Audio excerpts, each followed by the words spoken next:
Salve, salve pessoal, sejam bem-vindos a mais um episódio do Pensa Bem e eu gostaria antes de agradecê-los pela audiência e por ter enviado tantas sugestões de temas para nós. O Pensa Bem é pensado especialmente para vocês, então continue enviando suas sugestões que a gente vai criar vários conteúdos legais aqui para todo mundo. Bom, o tema de hoje é muito legal. Você aí de casa que tem uma caixinha cheia de remédios e não sabe o que fazer com ela, acompanhe que a gente tem uma série de discussões aqui que você vai gostar.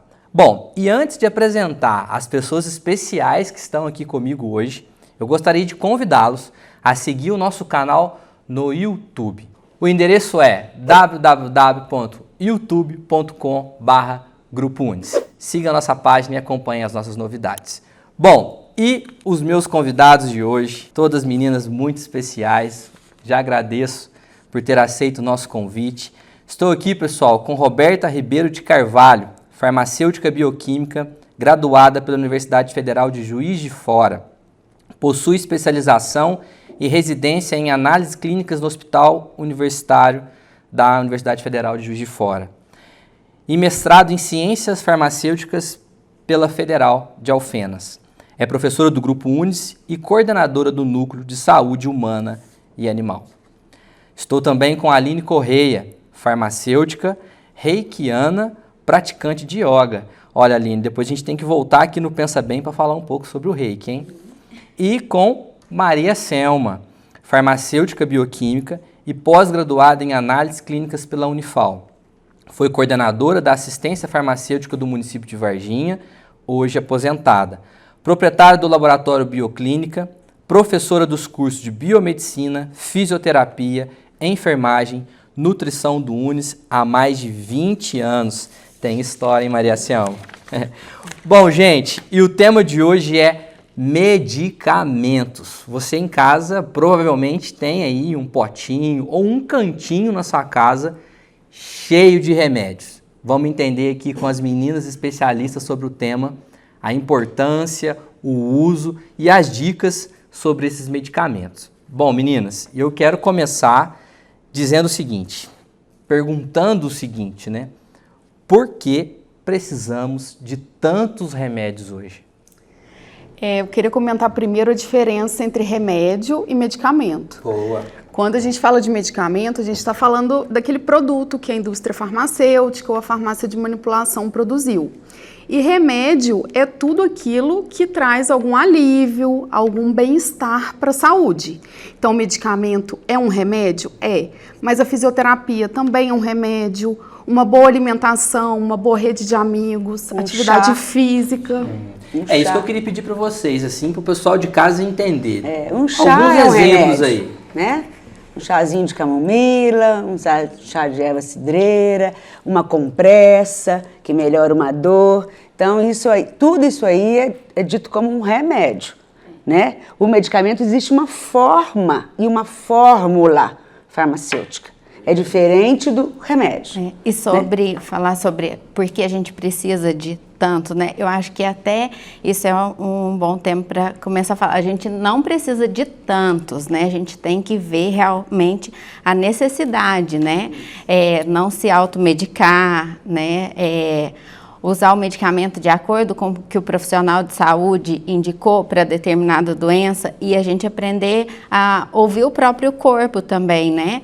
Quando a gente administra alguma medicação, você vê o que aquilo está causando em você, se está melhorando o que você estava sentindo, se está tendo algum efeito colateral e para você identificar o efeito colateral, você tem que saber como que é o funcionamento normal do seu organismo, do seu corpo, se aquela dor de cabeça apareceu depois do uso do medicamento, para ajudar o profissional de saúde a adequar a dose, né? Legal. Além de eu ter um cantinho de remédios na minha casa, gente... Vamos falar sobre esse cantinho antes de você fazer pergunta? Vamos falar. É porque esse cantinho, ele se estende também a uma bolsinha que eu carrego na minha mala de viagem, né? Faz isso. E aí tem lá um remédio para dor de cabeça, um para dor no estômago, para gripe. E isso é certo? Eu tô fazendo correto? O que vocês acham? isso depende de cada pessoa. Eu acho que se você tem uma noção mínima, né, do que você está levando, se você faz uso de medicamentos contínuos, né, você sempre tem que ter mesmo aquela bolsinha que de repente você leva ali um analgésico, né, um protetor de estômago, que seria o omeprazol, conhecido omeprazol, né, a Neosaldina, estou fazendo lobby aqui não, mas é o que é mais usada, né, um medicamento analgésico. Então eu acho que sim, de repente até é uma tranquilidade, mas a gente tem que tomar um cuidado, porque o brasileiro tem disso, de se prescrever para o amigo. Ah, eu tomei isso, deu certo. Toma também, que vai ser ótimo para você. E sobre isso, daqui a pouco a gente vai falar um pouco sobre a automedicação, tá? Sobre essa questão do cantinho do medicamento, a gente tem que tomar um pouquinho de cuidado, né? Evitar deixar em banheiro, que é ambiente úmido. Perto de criança. Perto de local quente, então não deixar o medicamento no carro. Tomar cuidado também, se for um medicamento de geladeira, evitar deixar na porta, porque ali a gente tem mais oscilação de temperatura. Fecha. Olha, pessoal, cheio de dicas legais, hein? Então tentar deixar numa caixa mesmo, no quarto, no guarda-roupa. No ambiente refrigerado, né? No ambiente fresco. E alguns cuidados que às vezes eu vejo até lá na minha família, né? Chega na casa da tia, da avó, aí resolve cortar o blister do medicamento, a embalagem. Cadê Aí perde validade, lote, nome do medicamento. Então, não fazer esses cortes, mantendo a embalagem original. E também muita gente hoje faz, às vezes, para organizar melhor o seu dia, ou quem é cuidador, por exemplo, pega e já separa o medicamento da manhã, da tarde, da noite, que faça isso para o dia e não para a semana inteira, porque aí a gente tira da embalagem e fica oxidando o medicamento, pode alterar a propriedade. Bom, gente, eu tenho uma pergunta aqui que eu quero saber de vocês se é mito ou se é verdade, né? O remédio, ele só cura ou enquanto ele cura sempre adoece outra coisa também? Essa questão, na época da faculdade tinha uma iniciativa muito legal, que tinha o consultório farmacêutico. A gente atendia os idosos do bairro, porque normalmente idoso toma um monte de medicamento, né? Tem pressão alta, diabetes, e aí o que pode acontecer é a interação, né? Interação medicamentosa. E aí, junto com o profissional de saúde, saber se aqueles medicamentos, se um não está atrapalhando o efeito do outro, se não está potencializando, né? Aí eu acho que o que pode acontecer é isso. Agora, falar que adoece, né? Mas lembrar que não existe medicamento que não traga risco, né? Todo medicamento traz um risco, por isso a importância da orientação de um profissional da saúde. Não, e falando em risco, então, o que faz uma pessoa viciar no remédio? Essa questão do vício pode ser mais uma necessidade mais mental, eu acho. Psicológico.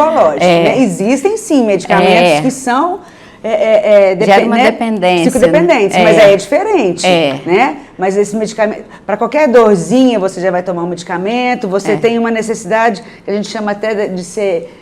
Como é que chama aquela pessoa quando toma muito medicamento? Hipocondríaca. E acontece assim, tem duas questões aí também, além do que já foi falado, né? Muitas vezes a gente vai desenvolvendo tolerância ao medicamento, então a gente usa uma dose, aí depois essa dose já não faz mais o mesmo efeito, aí vai buscando uma dose maior para conseguir o mesmo efeito. E isso vai levando cada vez mais à busca de maiores doses de medicamento, e essa tolerância pode levar a uma dependência. E quando a gente fala dos medicamentos psicotrópicos que causam a dependência química, aí já extrapolando além da questão da dependência psicológica, a dependência química, o mecanismo de ação no cérebro é o mesmo das drogas ilícitas. Com certeza. Então, quando a gente fala, né, de cocaína, maconha, Quando você fala dos benzodiazepínicos, né, que é aquele para dormir, né, gente, para ficar relaxado, também são... O mecanismo neuronal é a mesma coisa. Aciona ali um circuito de recompensa no organismo que a pessoa vai querendo cada vez mais. E aí, no caso, vai de organismo para organismo. E depende do tipo de droga também, do tipo de medicamento. A gente fala sempre isso, que a diferença do veneno né, para o medicamento é a dose. Ô, gente, e por que vocês... A quantidade desse medicamento que você toma. Estou percebendo aqui o vocabulário, né, para quem é leigo, acredito que muita Isso. gente de casa também, né? Por que vocês se referem ao medicamento como droga? Porque é uma substância química. Química. Então, ela vai trazer O algum... fármaco, que seria a mesma coisa, né? Princípio ativo. O que faz o medicamento agir é o princípio ativo. Né? Vamos botar aqui, vou dar um exemplo. A Novalgina, né? Que é o nome comercial de um princípio ativo que é chamado dipirona. Perfeito. Então, quando a gente fala de droga, a droga da Novalgina é a dipirona. Simplesmente por ser algo, então... Uma substância química que causa um efeito no nosso organismo. E a diferença da droga lícita, da droga benéfica para maléfica, é só a dose. A quantidade. Bom, gente, eu espero que a minha mãe esteja assistindo o programa de hoje, sabe por quê?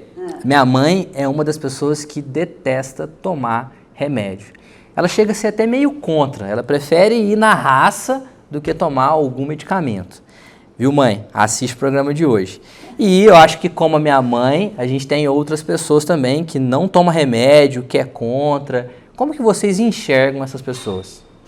Eu acho que tudo na vida tem que ser um meio termo, tem que ter um equilíbrio, né? O fato dela não tomar o medicamento nunca é uma coisa que se preocupante. O que a gente tem que ter é de não tomar em excesso por qualquer coisa, né? Então, assim... Mãe do Felipe, não fica assim não, porque vai ter uma hora que você vai precisar mesmo de tomar o medicamento. E ele é bom, ele te auxilia, né? A gente precisa sim, né? Mas a gente também tem que tomar cuidado de não tomar com exagero, até aquela questão do vício que nós falamos aqui, né? Mas eu acho que a gente tem que ter o equilíbrio, o ponto de equilíbrio, como tudo na vida. Concordo. E algumas doenças, elas são mais biológicas, né? Elas Com precisam certeza. mais do medicamento. Com certeza, então, um antibiótico, pra né? gente Por combater exemplo, uma infecção, é uma importante bactéria. um medicamento. Às vezes, regular algum hormônio. Não tem como. Uma pessoa né? diabética. Agora, é legal isso, né? A gente falando aí de diabetes e hipertensão, que são... As doenças mais crônicas, né, comuns na população. Já tem um posicionamento da Sociedade Brasileira de Cardiologia mostrando como que a espiritualidade, e aí a gente está falando a espiritualidade de uma maneira geral, né, como valores éticos, morais, como a prática da espiritualidade reduz níveis de pressão arterial. Olha só, então é um remédio. É um remédio. Eu falo... Tô aprendendo, viu, gente? A genética, né, a gente não tem como brigar com a genética, mas os fatores externos, isso tem como a gente tomar cuidado. Igual se eu sou de uma família que tem várias pessoas diabéticas, eu tenho que tomar um cuidado para não desenvolver. Então, se eu tenho uma carga genética já com disponibilidade para tal doença, se eu cuidar com fator externo, né, igual a Roberta está falando, a questão da espiritualidade, exercício físico. Mudança de hábito, mudança de hábito. O externo, eu acho que ele fala muito se você vai desenvolver ou não. Né? Então, resumindo, né, eu acho que a questão é... Sua mãe está certa em certo ponto, né, de fazer sua parte, a gente tem que fazer a nossa parte em termos de estilo de vida, para tentar evitar o uso de medicamento. Indiscriminado. Indiscriminado, né? Mas em algumas situações ele é importante sim. Bom, agora eu trago uma outra dúvida minha para vocês me ajudarem aí a desmistificar junto com o pessoal de casa. Eu, desde pequeno, eu sempre ia na farmácia para minha mãe, para os meus irmãos, e chegava lá, o vendedor falava assim, você quer o patenteado ou você quer o genérico? Gente, é a mesma coisa? Tem diferença? Então, eu posso dar uma palavrinha sobre isso. O medicamento referência, o patenteado, é aquele medicamento que foi desenvolvido, é inovador. Ele foi desenvolvido por uma indústria que houve um estudo muito grande para isso, né? Às vezes 10 anos de pesquisa, né? Então ele vem com uma aprovação, no caso aqui pela Anvisa, com a capacidade de ação, né? vamos dizer para vocês aí, se ele é um analgésico, ele agir lá no centro da dor e melhorar a dor, né? Então ele veio como inovação, né? Ele tem patente. O genérico é quando acontece depois da quebra dessa patente. Demora em torno de 10 anos, para depois essa indústria, as indústrias desenvolverem esse genérico. Qual que é a similaridade deles? O genérico tem a mesma capacidade de agir, com a mesma concentração, com a mesma forma farmacêutica. Se é um comprimido, o mesmo tamanho de um comprimido do patenteado quanto do genérico. Então, eles podem ser trocados. Porque aí, Maria Selma, só para complementar, Roberto, o atendente... podem acreditar no genérico. Porque o atendente fala assim, é a mesma fórmula. E aí, a gente vai verificar se é a mesma forma onde? Na bula. Na bula. E aí, quando você lê a bula, você quase cai da cadeira. Eu fico assustado, né? Como é que vocês enxergam isso? Pode falar. Sobre essa questão do genérico, ele foi submetido a testes que comprovam de bioequivalência, biodisponibilidade, são essas palavras complicadas. Né? Mas o genérico ele foi submetido a testes que garantem que ele vai agir da mesma maneira, que o referência no nosso organismo. Agora, a respeito da bula, hoje a gente tem um modelo de bula na Anvisa para profissionais da saúde e para pacientes. Para os leigos, né?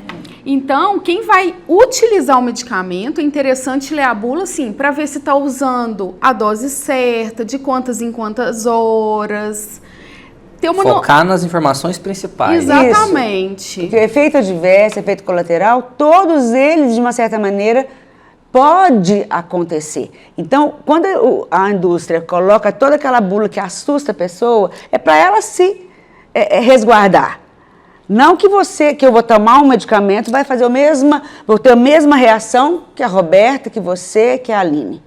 Vai muito individualizado, mas eles fizeram um estudo sobre isso.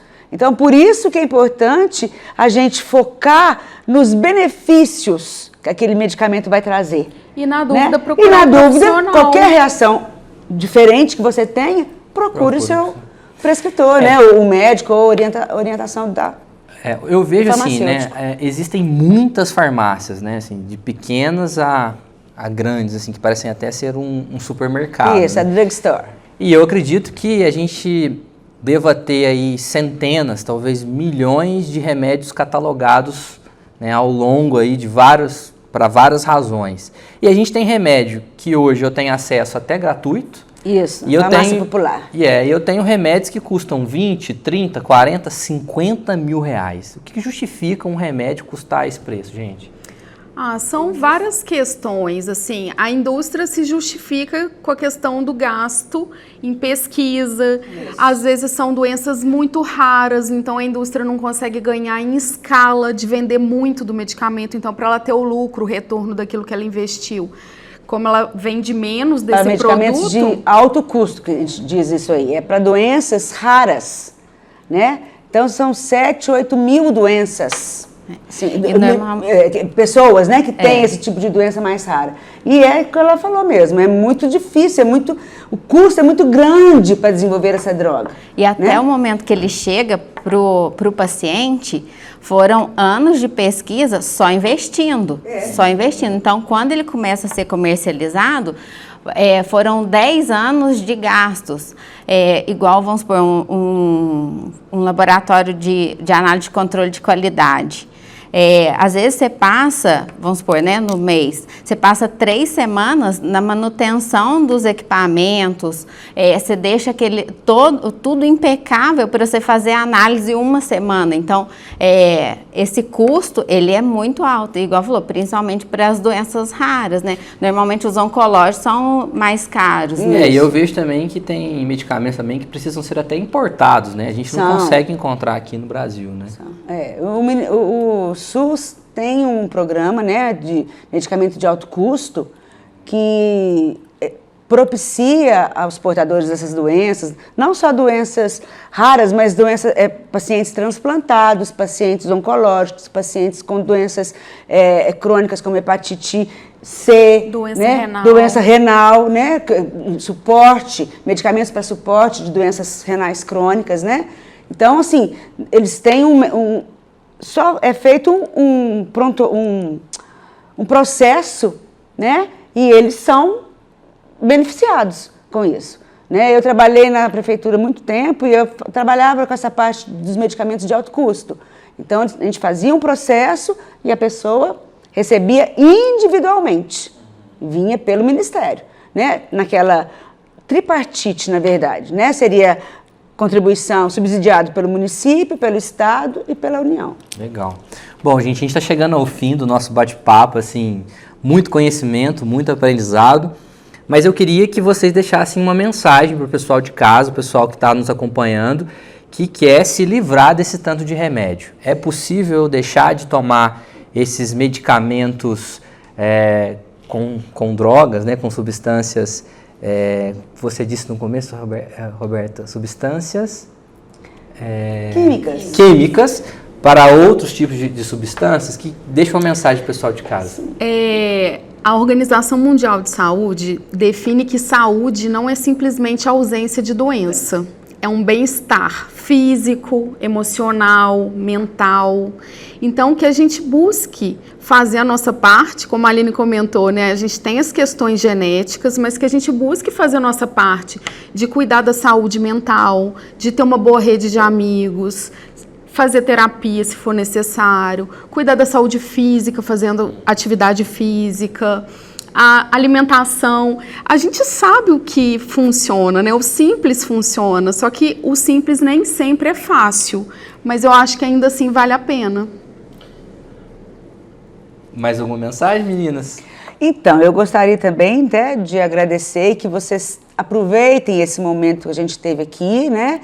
E só mais uma dica: não se toma medicamento com leite, é só com água, né? Porque a gente tem essa mania de, existe umas interações, quer dizer, um atrapalha o outro, então não tomem medicamento com leite. Outra coisa, quem faz uso de medicamento controlado, né, medicamentos são chamados essenciais para pressão alta, para o diabetes, que é aquele açúcar no sangue, né, alto, não deixem de tomar constantemente.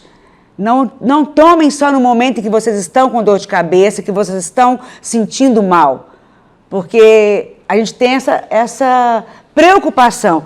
Eu tomei, eu só tomo de vez em quando, eu só tomo quando eu estou sentindo alguma coisa. Não é assim. Só o alívio do sintoma, não, né? E você tem que prevenir o seu sintoma. Você tem que prevenir a complicação dessas doenças crônicas. E sempre usar o profissional de saúde que você tem acesso, com certeza, né? Tirar dúvida com o farmacêutico, com o médico, né? Eles né, vão estar aptos para falar se aquele medicamento está certo, se está funcionando, e ouvir o próprio corpo, né? Eu acho que é bom, gente, o propósito do Grupo Unis é empoderar a gente para transformar realidades. Eu quero agradecer as meninas e dizer que o bate-papo de hoje nos inspirou e muito. Você aí de casa que gostaria de ver o curso de farmácia no Grupo Unis, comente aí no YouTube, que a gente vai pensar com muito carinho. Meninas, muito obrigado. Pessoal, obrigado pela audiência de hoje e vejo vocês na próxima semana.